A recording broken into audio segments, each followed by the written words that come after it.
Hey, you must be Drew. Hi. Hi, my name's Mallory. I'm a social worker here at New Balance Behavioral Health. I just want to welcome you and thank you for coming in. I know that sometimes coming into therapy can be an uncomfortable thing and kind of scary for people. So I just want to say how grateful I am. So I want to get to know a little bit about you. So tell me what brings you in today. Well, recently my father passed away, and we had had a rocky relationship for a long time before he passed, and when he died we had a lot of unresolved issues.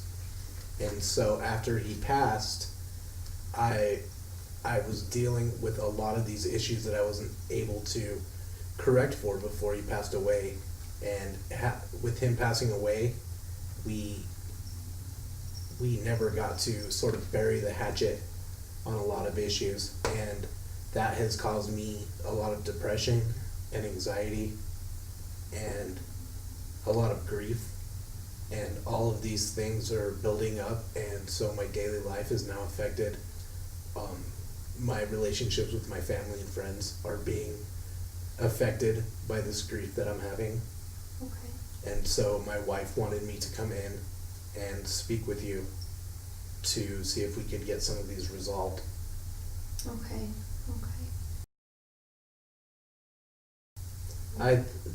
I use my strength in the Lord to help me get through some of the problems that I'm dealing with. And that's where I'm focusing my immediate attention, is focusing on getting right with God in order to help me understand the problems that my father and I had and how I can move on from that with the power of God. Great. Okay. There can be a lot of strength in our spirituality. That's absolutely true. Yeah.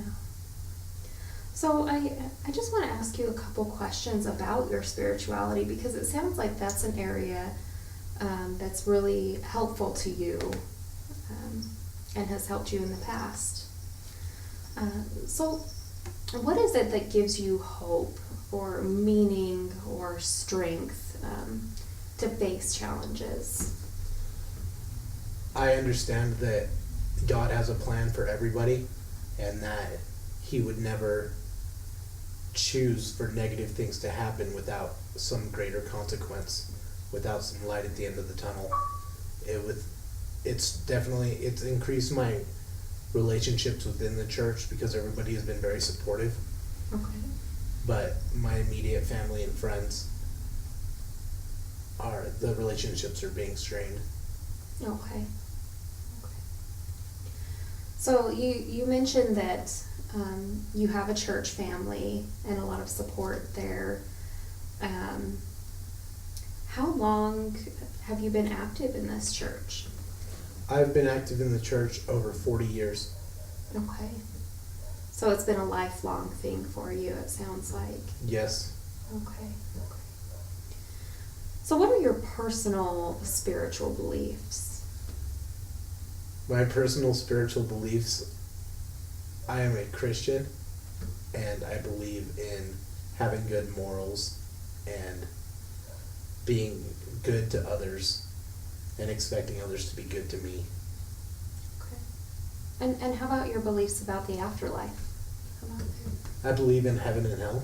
Okay. I believe that those who are righteous go to heaven and those who are damned go to hell. Okay. And what does your spirituality and religion have? What kind of effect does it have on your personal and day-to-day challenges that you face? I find that through God, everything is possible. And with God, I'm able to face the day as a better person. I'm able to know that I'm being cared for and being looked out for because of my faith. And that helps me a lot. Without my faith, I don't know if I'd be able to get through this. Okay. That's great that you have that support through your faith and your own personal spirituality.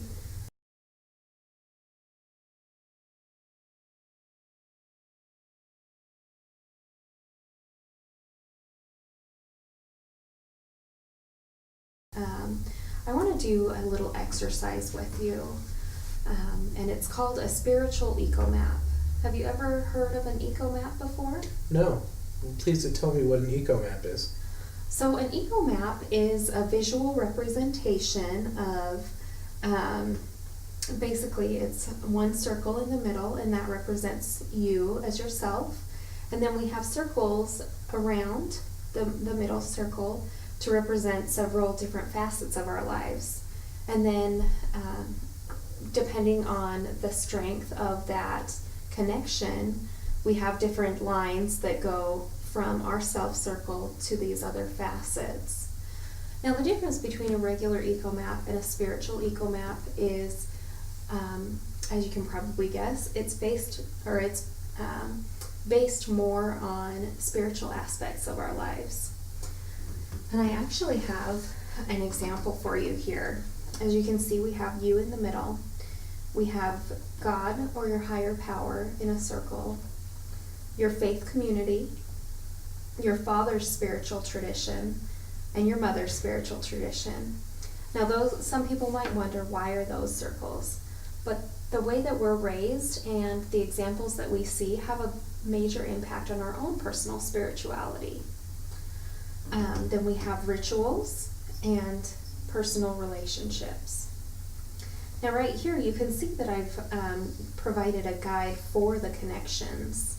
3 lines means it's a strong connection, 2 lines means it's moderate, 1 line means it's superficial, and a wavy line means it's incredibly strained, even lower than superficial. So what I'd like for you to do now is take this and think for just a moment maybe and draw your own personal lines. Okay. And please feel free to ask questions if you have any. Okay.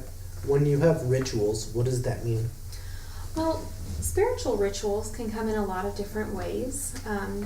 A lot of times it's based on the religion that you practice, such as praying, maybe reading your Bible or other religious books, and other various ways of just showing our spirituality. If it's outside of religion, some people, even just walking out in nature, they feel a spiritual connection with whatever their supreme power is. So rituals come in a lot of different forms. That was a great question. Cognitive behavioral therapy. Have you ever heard that long term before? No. So it's abbreviated into CBT. And it's a theory that states that our thoughts impact our behaviors. And then, of course, our behaviors have consequences, and sometimes those are positive and sometimes they're negative. One of the main tenets of CBT is that we're responsible for those outcomes because it's our behaviors and our thoughts, and nobody else's thoughts that are impacting those behaviors. So I'd kind of like to talk a little bit about these relationships that you're talking about and why they're strained and superficial. So give me an example of one specific relationship, maybe a specific time when this relationship was impacted and what your behavior was to have that consequence. Okay. At the funeral, my daughter, who was very close to my father, they had a very happy relationship. She got very upset at me when I wasn't crying at the funeral. And when I tried to explain it to her, I got a little bit shaken because of all the feelings that were coming up. And she didn't understand and she didn't approve of the way I was handling the funeral. Mm-hmm. And since then I haven't spoken to my daughter. This has been over 2 weeks now. Okay. So what is the one behavior that you think initiated all of these reactions between you and your daughter and has led to you not speaking in over 2 weeks? It was definitely me not crying at the funeral, and I found it hard for me to cry because I cried when he passed, but at the funeral I wasn't having the same emotions that I was having when I found out. And while everybody else was crying, I felt no need. Okay. And what were your thoughts surrounding, that behavior of not crying? Well, I wanted everybody to be able to get their closure, but I knew closure wouldn't be coming from me. Mm-hmm. And so knowing that, and knowing that I wasn't going to be able to get over his death and our problems with our relationship, that definitely was the reason I wasn't crying. Okay. And grief takes many different forms. We don't all grieve in one way. So you said that you had cried when your father died and didn't cry at the funeral. That's okay. That's normal. It's other people's perceptions maybe that can be they can be confused by that because people expect crying at a funeral. So I'm just wondering, what behavior do you think you could have used with your daughter to avoid coming to this point where here we are 2 weeks later and you haven't spoken to her? I don't think it's all my fault. I think that her not understanding where I'm coming from is at least half the problem. I'm okay with my faith and in my belief system, and she doesn't understand that. And so I'm finding it hard to be able, not to forgive her, but to allow her to be angry at me for something that I'm trying to cope with and doing my best. I need her support, and if she's not there to offer it to me, I can't steal it. I can't take it from her. What I want to touch on next is another practice that you can use in your day-to-day life that will help you when you get to those situations where you're feeling stressed out and upset and wanting to maybe react with anger toward the ones that you love. Would that be okay if we discuss that next? Yes. Okay. So one thing that can be a real source of strength during times when we're feeling like we're heading towards that sense of crisis is to develop a personal, either it's a phrase or even just a single word that we can say to ourselves that bring us back to that center, to that place where you feel closest to your higher power, to God,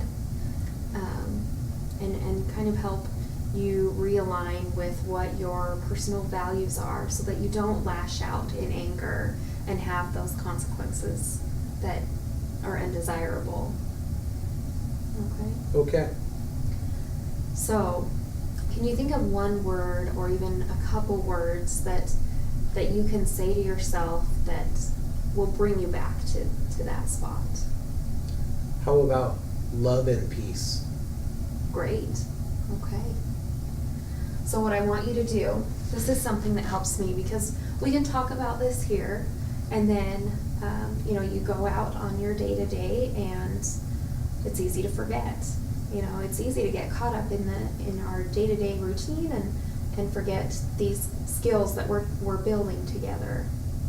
So something that helps me is to write it down and keep it in a place where if I get feeling in that way, I can pull this out and remind myself and bring myself back to that place of love and peace. Okay? So if you want to write those things down on this card.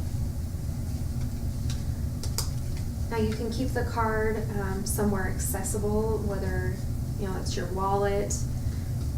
If you're in your car a lot, you can put it in your I can't think of the word. Visor. Your visor. Thank you very much. The word was lost. Okay. I have written down my 2 words. Okay. Love and peace. Very good. So the next thing we're going to do to kind of wrap this up, because we've talked a lot about some emotional stuff, I want to help bring you back to that place of love and peace. And we're going to do that by doing a little guided meditation. Now, I don't want you to be too freaked out by the word meditation. A lot of times people hear that and they think, I don't know, instantly you start thinking that it's a little too hokey for you or not really your style. But I want you to give it a chance. If you don't like it, we won't do it again next time, but at least give it a shot, okay? Okay. All right. So what I'm going to do is read this to you, and I want you to just listen to the words, okay? It'll give you a few directions, and you'll actually have to rely on your little, your 2 words that you identified to bring you back to center. So, I want you to think about what gives you meaning. Keep your meaningful phrase or words in mind, and I'll tell you when and how to repeat them. I want you to close your eyes or focus your gaze on one small area. Start by relaxing your muscles. When thoughts come to mind, disregard them, thinking or oh well, and turn your attention back to your body. How did that feel for you, Drew? That felt really good. I feel much more at peace and in harmony now. Okay. Did you have any surprising reactions to the meditation? It was a benefit. I could see myself doing that multiple times a day. Okay. That's excellent.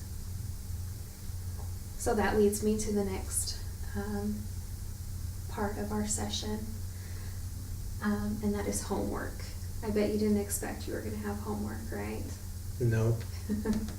So what I have here is a list of several easy-to-do mindfulness practices that you can do in the morning, on your way to work, when you're eating lunch, anytime that you can take a moment for yourself. What I want you to do is try and do at least, try and practice mindfulness at least twice between now and our next session. Okay? Okay. Another option is that if you have a smartphone, there's several great apps that can help you and lead the guided mindfulness like I just did for you, if that is something that you like. Okay. Okay. So I'll put this here on your pile. So I just want to kind of review what we went over today and offer you the chance to ask any questions or provide any feedback, okay? Okay. So we discussed your spirituality and where that lies in your personal life and your experience. We completed the spiritual eco map. We discussed CBT, which we will further discuss if in future sessions if you felt it was beneficial.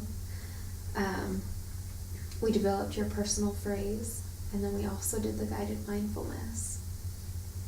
So how are you feeling after this first session? I feel that it's been very productive. I feel more at ease with my situation, and I feel that I might be able to get the strength to get over it. Okay. Do you feel like you want to come back? Yeah, my faith and my strengths are definitely going to be tested, and I think this will help. Okay. Well, I'm happy to see you again, and I hope that in this next week you're able to practice mindfulness and use your 2 meaningful words to help bring you back to your spirituality and to a safe place. Okay. Okay. Thank you. Thank you so much for coming, and I will see you next week. Okay.